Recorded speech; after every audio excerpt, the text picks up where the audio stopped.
2-3 నిమిషాలు ఎక్కువ ఇవ్వాలి అధ్యక్ష. ఎందుకంటే 5 minutes ప్రత్యక్ష సాక్షిని నేను. అందరూ సాక్షి. శాసనసభలో ఉన్నాను, అందరూ సాక్షి. శాసన మండలిలో జరిగిన పరిణామాలు చూశాను. చంద్రబాబు నాయుడు గారు, లోకేష్ బాబు గారు ఆధ్వర్యంలో రాష్ట్ర పార్టీ అధ్యక్షుడిగా అమరావతి ఉద్యమాన్ని కూడా 5 సంవత్సరాలు చూసినటువంటి వ్యక్తిని కాబట్టి ఒక 2-3 నిమిషాలు ఇవ్వాలి. ఎవరికి బోరు కట్టదు, అన్ని వాస్తవాలే చెప్తాను అధ్యక్ష. ఈరోజు ఒక చారిత్రాత్మకమైనటువంటి దినం. ఈ దినం ఒక ప్రత్యేకమైనటువంటి శాసనసభ పెట్టి ఆంధ్రప్రదేశ్కి రాజధాని గురించి ఒక నిర్ణయం తీసుకునే సభలో నన్ను మాట్లాడే అవకాశం కల్పించినటువంటి మీకు ముందు హృదయపూర్వకంగా ధన్యవాదాలు తెలియజేస్తున్నాను అధ్యక్ష. తెలుగు జాతి పుట్టినప్పటి నుంచి కూడా ఒక గౌరవప్రదమైనటువంటి జాతి అధ్యక్ష. ఎవరికి ఇబ్బంది పెట్టనటువంటి జాతి. ఈ దేశంలోనే ప్రపంచంలోనే ఒక అత్యంత గౌరవప్రదమైనటువంటి జాతి అధ్యక్ష. అయితే కోడి పిల్లలను మార్చుతున్నట్టుగా రాజధానుల విషయంలో మనకి మొదటి నుంచి కూడా మారుతూ వస్తున్న విషయాన్ని కూడా ఈ సందర్భంగా రాష్ట్ర ప్రజలకు తెలియజేస్తున్నాను. మొన్ననే మనం పొట్టి శ్రీరాములు గారి యొక్క శృతివనాన్ని నిర్మించుకొని ఆయన చేసినటువంటి త్యాగాలన్నీ కూడా గుర్తుపెట్టుకున్నాం. ఆ రోజు భాషా ప్రయుక్త రాష్ట్రాల గురించి ప్రాణాలు త్యాగం చేయటం వల్ల 53లో మేము పుట్టలేదు అధ్యక్ష. 71లో నేను పుట్టాను. 53లో ఏం జరిగింది కూడా తెలియదు. ఈ సందర్భంలో కొన్ని విషయాలు తెలుసుకొని మాట్లాడుతున్నాను అధ్యక్ష. 53లో తెలుగు జాతికి రాజధాని ఉండాలని కర్నూలులో తీసుకొచ్చారు. ఆ లోపలికి నేను పోను. తర్వాత మళ్ళీ 56లో తెలంగాణతో కలిపి హైదరాబాద్ని రాజ్యం తీసుకొచ్చారు అధ్యక్ష. మళ్ళీ 2014 ఎలక్షన్ల ముందు మనకి ఇష్టం ఉన్నా ఇష్టం లేకపోయినా బలవంతంగా రాష్ట్రాన్ని విడదీసి ఏ విధంగా నష్టం చేశారో మనందరికి కూడా తెలుసు అధ్యక్ష. మనకి ఎన్ని ఇబ్బందులు వచ్చినా ఒకటైతే మంచి జరిగింది అధ్యక్ష. చంద్రబాబు నాయుడు లాంటి వ్యక్తి మన రాష్ట్రంలో పుట్టడం తెలుగు జాతి 5 కోట్ల మంది అదృష్టవంతులని చెప్పి నేను గర్వంగా సగర్వంగా చెప్పదలిచాను అధ్యక్ష. మనకి ఎన్నికల ముందు విభజన చేసిన తర్వాత ఆ రోజు రాజకీయ పరిస్థితులు మనందరికీ తెలిసినప్పటికీ కూడా తెలుగు జాతి 5 కోట్ల మంది ప్రజలు విచక్షణతో ఆలోచన చేసి చాలా నష్టపోయాం విభజనలో. ఈ నష్టాన్ని మళ్ళీ పూరించాలంటే, మళ్ళీ తెలుగు జాతి గౌరవంగా దేశంలో ప్రపంచంలో తలెత్తుకొని తిరగాలంటే చంద్రబాబు నాయుడు గారి వల్లే సాధ్యపడుతుందని చెప్పి ఆ ఎన్నికల్లో మనకి అధికారం ఇచ్చిన విషయాన్ని ఈ సందర్భంగా గుర్తు చేస్తున్నాను. దీనికి తోడు ఆ రోజు పవన్ కళ్యాణ్ గారు అధ్యక్ష నూతనంగా ఒక పార్టీ పెట్టారు. ఎన్నికల్లో పోటీ చేయకపోయినా చంద్రబాబు నాయుడు లాంటి వ్యక్తి రాష్ట్రానికి ఉంటే రాష్ట్రం బాగుపడుతుందని మనకి సపోర్ట్ కూడా చేశారు. ఆయనకు కూడా ఈ సందర్భంగా అభినందిస్తున్నాను అధ్యక్ష. అయితే మనం అధికారంలోకి వచ్చాం అధ్యక్ష. కొద్ది రోజులు హైదరాబాదులో అసెంబ్లీ నడుపుకున్నాం.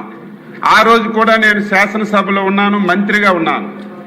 ఆ రోజు అనేక పరిణామాలు జరిగాయి, చాలా మంది మాట్లాడారు. దాని జోలికి నేను పోవటం లేదు.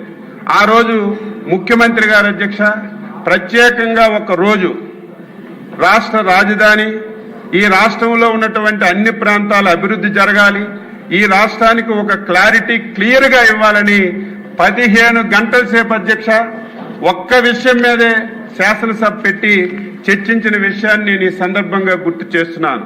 ఆ రోజు క్లియర్గా ఆ రోజు టీవీల్లో మా అందరికీ చూపించారు అధ్యక్ష. ఈరోజు రాజధాని అనేది ఈ రాష్ట్రానికి ఒక వనరుగా ఉండాలి. రాజధానిలో ఆదాయ మార్గాలు రావాలి. వచ్చినటువంటి ఆదాయం రాష్ట్రంలో అన్ని జిల్లాలకి అభివృద్ధి చెందాలని ఒక ధ్యేయంతో ఆ రోజు ఒక నిర్ణయం తీసుకొని ఆయన చివరి వరకు చెప్పలేదు అధ్యక్ష. శ్రీకాకుళం నుంచి మొదలుపెట్టి చిత్తూరు వరకు రేపు ఈ రాష్ట్రంలో ఏ జిల్లాలో ఏ కార్యక్రమాలు చేస్తున్నాం, ఏ పరిశ్రమలు తీసుకొస్తున్నాం, ఏ ఇరిగేషన్ ప్రాజెక్టులు మా హయాంలో పూర్తి చేస్తామని జిల్లాకి ఒక ప్రణాళిక ఇచ్చారు అధ్యక్ష. ఈ రోజు నేను గర్వపడుతున్నాను. ఆ రోజైతే చూస్తే నమ్మశక్యం కాలేదు. కొత్తగా రాష్ట్రం 16,000 కోట్ల అప్పులు, ఇన్ని చేస్తామని చెప్తున్నారు. ఇది జరుగుతుందా? జరగదని నాలాంటి వాడినే ఆలోచించాను అధ్యక్ష. కానీ ఆ రోజు హైదరాబాదు శాసనసభలో తీసుకున్నటువంటి ప్రతి నిర్ణయం కావాలంటే మీరు టీవీ చూపించండి. ఆ రోజు చంద్రబాబు నాయుడు గారు స్పీచ్ ఒకసారి వినిపించండి. ఆ రోజు ఏదైతే చెప్పారో ఈ రోజు అదే విధానంగా అన్ని జిల్లాలు కూడా అభివృద్ధి జరుగుతున్నాయి. నేను గర్వంగా తెలుగుదేశం పార్టీ సభ్యుడిగా ఈ శాసనసభలో చెప్పాను అధ్యక్ష. అయితే రాజధాని అన్ని ప్రాంతాలకి మధ్యలో ఉండాలని ఇక్కడ నిర్ణయం తీసుకున్నారు అధ్యక్ష. నిర్ణయం తీసుకొని తర్వాత అందరూ మాట్లాడారు. భూములు ఏ విధంగా తీసుకొచ్చారు, ఆ రోజు చట్టం ఏ విధంగా చేశారు, ఆ విధంగా చట్టం చేసి రాజధాని ఏ విధంగా అభివృద్ధి చేసి ముందుకు తీసుకెళ్లారు. మనం ఈ రోజు ఉన్నటువంటి సభ, శాసన మండలి, సచివాలయం ఏ విధంగా నిర్ణయించారు. ఎవరు ఆ సాహసం చేయరు అధ్యక్ష. 10 సంవత్సరాలు హైదరాబాద్ లో ఉండడానికి అవకాశం ఉంది. ఇది ప్రతి ఒక్కరూ గుర్తుపెట్టుకోవాలి. హైదరాబాద్ వదిలి రావడానికి మాలాంటి వాళ్ళకు కూడా ఇష్టం లేదు. కానీ చంద్రబాబు నాయుడు గారు మన రాష్ట్రం నుంచే మనం పరిపాలన చేసుకుందాం, ఈ రోజు కాకపోయినా రేపైనా హైదరాబాద్ అని వదలాలని ఆ రోజు వచ్చారు అధ్యక్ష. విజయవాడ ఇరిగేషన్ గెస్ట్ హౌస్ ని రాజధానిగా సచివాలయంగా మార్చుకొని రాత్రి బస్సులో ఉండి పనిచేసి ఇక్కడ ఇది నిర్మాణం చేసుకుని ముందుకెళ్లిన విషయాన్ని ఈ సందర్భంగా గుర్తు చేస్తున్నాను అధ్యక్ష. మనం చూస్తామని చాలా సంతోషపడ్డాం. 2019లో ఎన్నికలు వచ్చాయి అధ్యక్ష. నేను ఆంధ్రప్రదేశ్ రాష్ట్ర ప్రజలు తప్పు చేశారని శాసనసభలో చెప్తున్నాను. ఇది నా వ్యక్తిగతం, పార్టీకి సంబంధం లేదు, ముఖ్యమంత్రి గారికి సంబంధం లేదు. నేను ఆంధ్రప్రదేశ్ పౌరుడిగా చెప్తున్నాను. 2019వ సంవత్సరంలో ఆంధ్రప్రదేశ్ ప్రజలు తప్పు చేశారు అధ్యక్ష. ఎందుకు ఈ మాట అంటున్నానంటే 2019వ సంవత్సరంలో మళ్ళీ తెలుగుదేశం పార్టీ అధికారంలోకి వస్తే మనకి ఈ రోజు మళ్ళీ తీర్మానం చేసుకునే అవసరం వస్తుందా? రాజధాని గురించి మళ్ళీ ఇన్ని ఇబ్బందులు పడే అవసరం వస్తుందని నేను అనుకుంటున్నాను అధ్యక్ష. అయితే ప్రజాస్వామ్య వ్యవస్థలో గెలుపు ఓటములు సహజం. ఓడిపోవచ్చు ప్రజల్ని ఓటు వేయకపోతే. అయితే నేను ఎందుకు బాధపడుతున్నాను అధ్యక్ష? నేను 6 సార్లు ఎమ్మెల్యే, ఎంతో మంది ముఖ్యమంత్రులు చూశాను. గతంలో చంద్రబాబు నాయుడు గారు కూడా ముఖ్యమంత్రిగా చూశాను. కానీ 2014-19 ఆంధ్రప్రదేశ్ రాష్ట్రానికి ఒక స్వర్ణయుగం అధ్యక్ష. మీరు కూడా ఉన్నారు, లోకేష్ బాబు గారు పంచాయతీరాజ్ మినిస్టర్ గా కూడా ఉన్నారు. ఈ 5 సంవత్సరాలు ఈ రాష్ట్రంలో జరిగినటువంటి అభివృద్ధి గాని, ఈ రాష్ట్రంలో మనం అందించినటువంటి సంక్షేమం గాని ఆంధ్రప్రదేశ్ చరిత్రలో ఎప్పుడూ చేయలేదు అధ్యక్ష. ఎంత చేసినా సరే ఎందుకు ఓడించారని బాధపడ్డాం, భయపడ్డాం. పోనీయాలు గాని ఎవరో కొత్తగా ఆకాశం నుంచి దిగొచ్చి ఒక రాజకీయ పార్టీ పెట్టి నేను అది చేస్తాను ఇది చేస్తానని నమ్మిస్తే ప్రజలు ఓట్లేశారంటే నేను హర్షిస్తాను అధ్యక్ష. ప్రజాస్వామ్యంలో అది సహజం. కానీ తండ్రి అధికారాన్ని అడ్డం పెట్టుకొని 1,00,000 కోట్లు దోచుకొని 16 సంవత్సరాలు జైల్లో ఉన్నటువంటి ఒక దొంగకు ఓటేశారే, అది నాకు బాధ, ఆవేదన కలుగుతుంది అధ్యక్ష. కానీ ప్రజాస్వామ్యంలో ఓటేశారు, అధికారాన్ని ఇచ్చారు, ముఖ్యమంత్రిగా బాధ్యతలు స్వీకరించారు. ఏం చేయాలి? ఈరోజు ప్రభుత్వం అంటే ఒకళ్ళ ఆస్తి, ఒకళ్ళ సొంతమా? కంటిన్యూషన్ ప్రాజెక్ట్ అధ్యక్ష. ఈరోజు జగన్మోహన్ రెడ్డి ఏదైనా చేస్తే అది మంచి ఉందంటే మనం కొనసాగించాం, ప్రజలకు ఉపయోగపడుతుందంటే దాన్ని మనం పూర్తి చేసి ప్రజలకు అంకితం చేశాం. కానీ దుర్మార్గుడు ఈ మాట అనకూడదు, కానీ అనక తప్పడం లేదు అధ్యక్ష. కష్టాల్లో బాధల్లో రైతులు 34,000 ఎకరాలు ఇచ్చి మా బతుకులు బాగుంటాయి, ఆంధ్ర రాష్ట్రానికి ఒక రాజధాని ఇస్తాం. దేశంలో అనేక నగరానికి రాజధానులు ఉన్నాయి అధ్యక్ష. హైదరాబాద్ ఉంది తెలంగాణకి, బెంగళూరు ఉంది కర్ణాటకకి, చెన్నైకి మద్రాసు ఉంది, ముంబై ఉంది, పెద్ద పెద్ద రాజధానులు ఉన్నాయి అధ్యక్ష. మనం ఏం తప్పు చేశాం? హైదరాబాద్ పోయిందని అర్థం కాదు, దానికి మించిన రాజధాని నిర్మించుకోవాలి, భావి తరాలకి మంచి చేయాలని ఒక శిల్పిలాగా కష్టపడి పనిచేస్తే దుర్మార్గుడు వచ్చి ఈ రాష్ట్రాన్ని ఏ విధంగా నాశనం చేశాడో చెప్పవలసిన అవసరం లేదు అధ్యక్ష. నాకు బాగా గుర్తు అధ్యక్ష, డిసెంబర్ 17 అందరూ వాళ్ళే, మేము 22 మందిని గెలిచాం. అందులో ఒకలో ఇద్దరు రాకపోతే 16-17 మంది రోజు వచ్చేవారు. ఆ రోజు షార్ట్ డిస్కషన్ పెట్టారు అధ్యక్ష. అమరావతి రాజధాని మీద షార్ట్ డిస్కషన్ పెట్టారు. మొత్తం 151 మందితో మాట్లాడించారు. ఒక్కడు కూడా మంచి మాట్లాడలేదు. చంద్రబాబు నాయుడు గారిని, తెలుగుదేశం పార్టీని, మా శాసనసభ్యుల్ని తిట్టడం తప్ప, ఏదో అవినీతి చేశారు, దోచుకున్నారు అని మాట్లాడారు తప్ప ఈ విధంగా దీన్ని ముందుకు తీసుకెళ్దామని ఒక్క మాట కూడా మాట్లాడలేదు. మా నాయకులు లేచారు, నేను సిద్ధంగా ఉన్నాను, అవినీతి ఆరోపణలు చేస్తున్నారు, మీరు ఏ ఎంక్వైరీ చేయండి, నేను కానీ నా పార్టీ కానీ మా శాసనసభ్యులు కానీ ఏది చెప్పినా మీరు యాక్షన్ తీసుకోండి, కానీ ఈ పేరుతో మీరు ఆంధ్ర రాష్ట్రాన్ని అన్యాయం చేయొద్దు, తెలుగు జాతికి అన్యాయం చేయొద్దని నెత్తి నోరు కొట్టుకొని ఆ 17వ తారీఖున మేమందరం మాట్లాడాం అధ్యక్ష. తప్పేంటని ఏదో సౌత్ ఆఫ్రికా, నాకు ఆ దేశం గుర్తులేదు కానీ ఒక దేశం పేరు చెప్పి అక్కడ 3 రాజధానులు ఉన్నాయి కదా, ఇక్కడ పెడితే తప్పేంటి అనుకున్నాను. ఆ రోజు ప్రసంగించారు, నేను టీవీల్లో చూశాను. ఇదేదో అనుభవం లేనివాడు, ఇదేదో ఎమోషన్తో మాట్లాడాడు అని చెప్పి నేను అనుకున్నాను. ఆ మాట నేను అనడానికి నాకు ఇష్టం లేదు అధ్యక్ష. కానీ ఇది రాజ్యాంగంలో జరుగుతుందా? ఇది అమలు చేయడం అంత సాధ్యమా? ఎందుకు ఈ మాటలు మాట్లాడాడని ఆ రోజు చాలా ఆందోళన చెందాం అధ్యక్ష. ఆందోళన చెంది ఆ రోజు తెల్లవారిసరికి బాబు గారి దగ్గరికి వెళ్తే ప్రెస్ మీట్ పెట్టి మొత్తం చెప్పాము. ఆ రోజు ఈ వివాదానికి తెరలేపాడు అధ్యక్ష. రోజు రోజుకి పరిణామాలు చూస్తుంటే బాధ కలిగింది, ఆవేదన కలిగింది. ఇదేదో పిచ్చోడు మాటలు అనుకున్నాం, కానీ ఈయనకు అవగాహన లేదు. కనీసం ఈయనకు అవగాహన లేకపోయినా ఆయన దగ్గర ఉన్నటువంటి సీనియర్ మంత్రులకు లేదా, సీనియర్ ఆఫీసులకు లేదా, ఒక మాటైనా చెప్పలేరా? ఇది సాధ్యం కాదు, కాదు, కాదు, ఇది ఒక రాష్ట్రమే. మీలాగా మేము భయపడలేదు, పారిపోలేదు. తెలుగు జాతి గురించి, 5 కోట్ల మంది ప్రజల గురించి సంఖ్యాబలంతో సంబంధం లేదు. ఆ రోజు చంద్రబాబు నాయుడు గారు, మేమందరం అన్నాం, 20 మందినే ఉన్నామండి, చాలా అవమానాలు పడుతున్నాం, మా దగ్గరకు వచ్చి బండ బూతులు తిడుతున్నారు, మా పర్సనాలిటీల మీద మాట్లాడుతున్నారు, మేము సభకి వెళ్ళమంటే తప్పది. మనకు ప్రజలు ప్రతిపక్ష హోదా ఇచ్చారు, ఎంతమంది ఉన్నామని కాదు, చివరి నిమిషం వరకు పోరాడదామంటే మేము పోరాడాం అధ్యక్ష. ఆ వేళ 20వ తారీఖు అధ్యక్ష 3 రాజధానుల బిల్లు, అదేవిధంగా డీలిమిటేషన్ ఏదైతే జరిగిందో దాన్ని చట్టాన్ని రద్దు చేసి మొత్తం విషయాలుగా ఈ రాష్ట్రాన్ని బాగు చేద్దామని ఒక బిల్లు తెచ్చారు అధ్యక్ష. మేము అపోజిషన్లో ఉండి మేము వ్యతిరేకించి, బాబు గారు అయితే చాలా గట్టిగా మాట్లాడారు.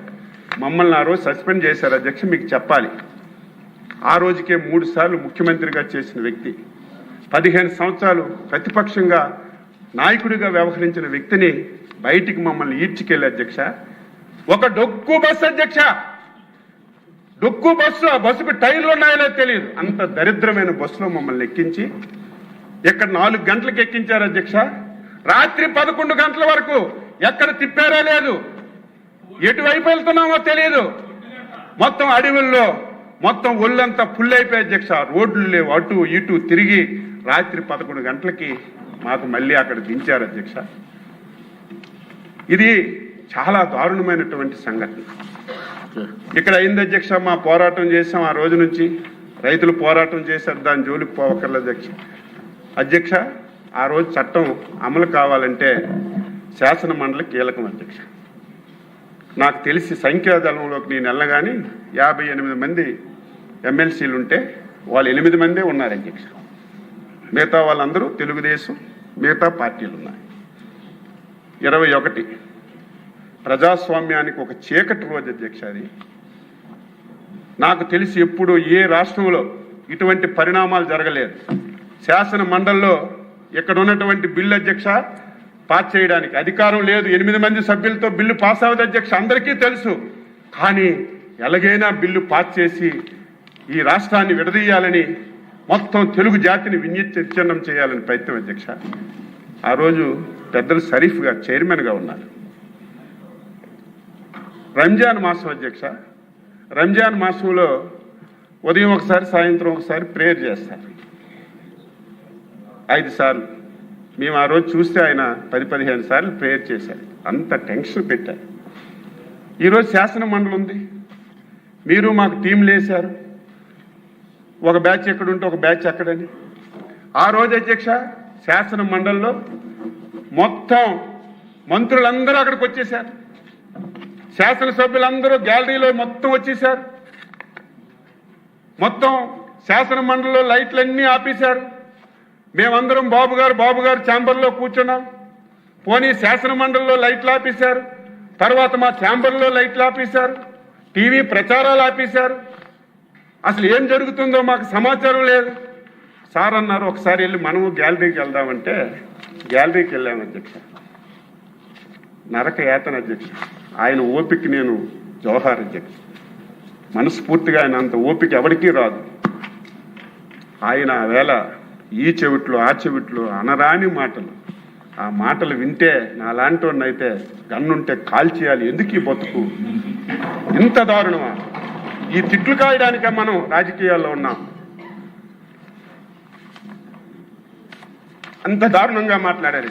అయినా సరే ఎక్కడ కూడా వెనకలేదు. ఇది మన డ్యూటీ, మన బాధ్యత ఇది అని ఎక్కడ కూడా వెనక్కుండా ఆయన రోజు ఉన్నారు అధ్యక్ష. కానీ అల్లా దయ వల్ల ఆ రోజు ఉన్నటువంటి చైర్మన్ మీద బయట వాళ్ళకి ఏం పని అధ్యక్ష. ఒకసారి చైర్మన్ ఛాంబర్లో ఏం జరుగుతుందో చూసి రమ్మంటే నేను వెళ్ళాను అధ్యక్ష. వెళ్ళేసరికి విజయసాయిరెడ్డి, టీటీడీ చైర్మన్గా ఉన్నటువంటి వైవి సుబ్బారెడ్డి, సకల శాఖల మంత్రిగా వ్యవహరిస్తున్నటువంటి సజ్జల రామకృష్ణారెడ్డి మొత్తం ఆయనకు చుట్టుముట్టి, ఎంత ప్రజలంటే భగవంతుడు ఆయన వైపు ఉన్నాడు కాబట్టి బతికాడు, నాలాంటి వాడు ఇంకోడైతే టెన్షన్కే బాధపడిపోతే అంత టెన్షన్ పెట్టారు అధ్యక్ష. టెన్షన్ పెట్టడమే కాదు, ఈరోజు అపోజిషన్ లీడర్గా ఉన్నారు మండలిలో. ఆయన పెద్ద మనిషి, అందరం పెద్ద మనిషి అంటాం. ఆయన మాటలు కులం మీద మతం మీద తిట్టి ఆ బూతులన్నీ వింటే బాధ ఆవేదన కలిగింది. కానీ మేమేమీ చేయడానికి అవకాశం లేదు. దేవుడి దయ వల్ల ఈ బిల్లు ఎట్టి పరిస్థితుల్లో పాస్ అవ్వకూడదని ఆయన సెలెక్ట్ కమిటీకి పంపించి ఈ రాష్ట్రాన్ని బతికించారు. రాష్ట్రంలో ఉన్నటువంటి తెలుగు జాతి పోనీ ఆయన అన్నట్టుగా 3 రాజధానుల అధ్యక్ష మన ప్రాంతానికి వద్దాం. మీది ఉత్తరాంధ్ర, నాకంటే ముందు నుంచి మీరు రాజకీయాల్లో ఉన్నారు,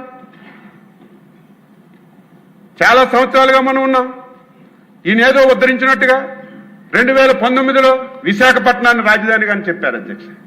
వీళ్ళు కుటుంబం బతుకేంటంటే ప్రాంతాల మధ్య తగ్గు పెట్టడం, అవకాశం వచ్చినప్పుడు కులాల మధ్య తగ్గు పెట్టడం. ఎవరైనా సరే అలా చేస్తారు అధ్యక్ష.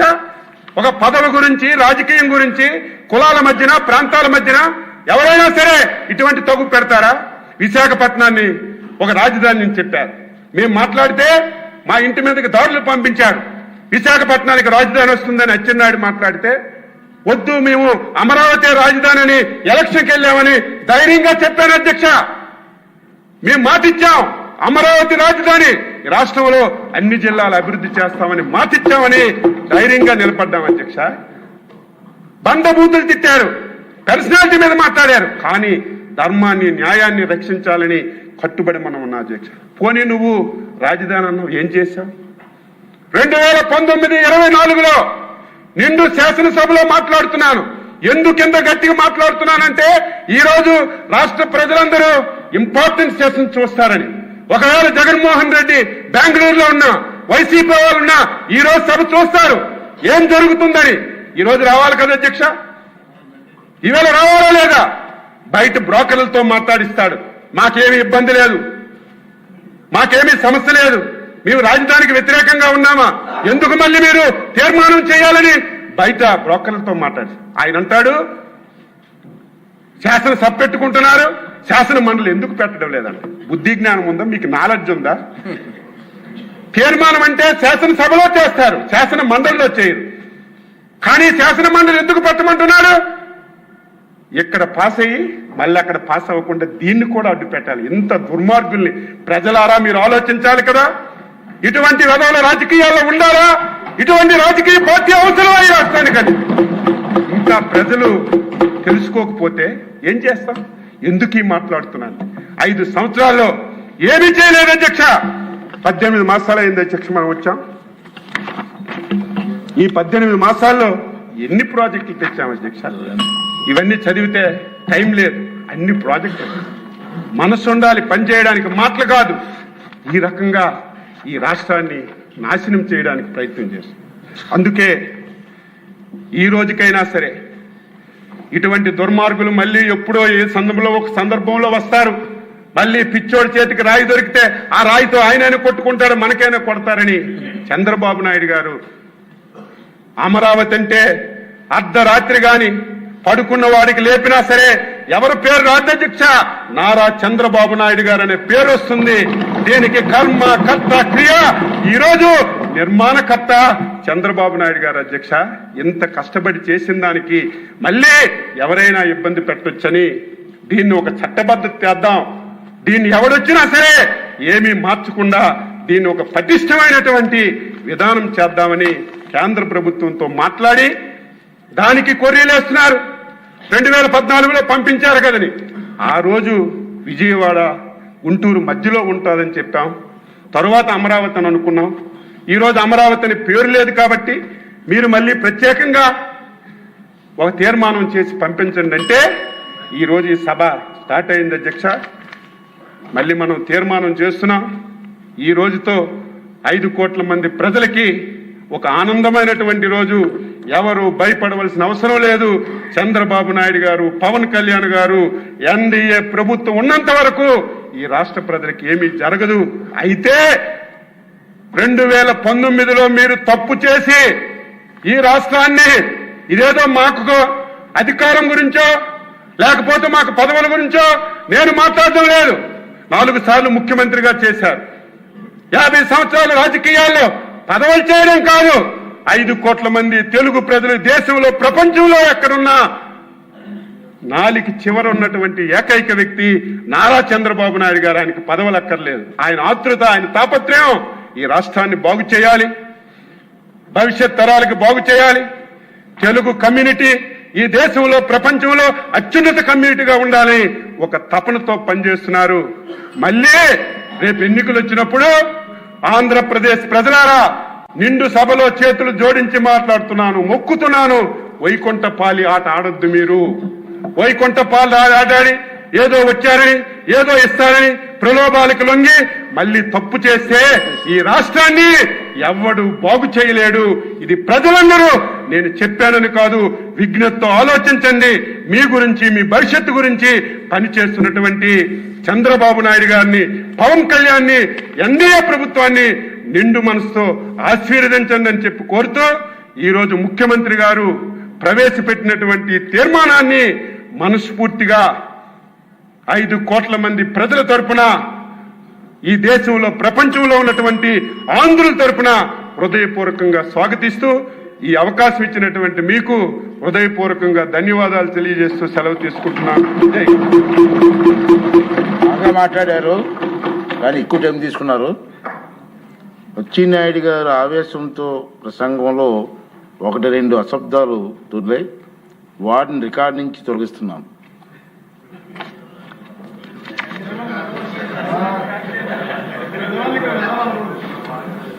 నెక్స్ట్ మనోహర్ గారు.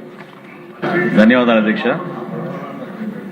ఈరోజు మనందరం కూడా ఒక ప్రత్యేక పరిస్థితిలో సమావేశం అయ్యాయి అధ్యక్ష.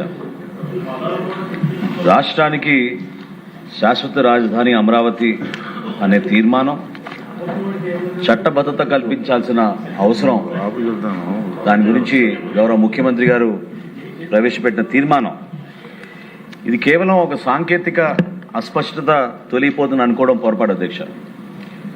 ఎందుకంటే ఇక్కడ ఉన్న గౌరవ శాసన సభ్యులందరూ కూడా రాష్ట్ర ప్రజలు కూడా గుర్తించాల్సిన ఒక బాధ్యత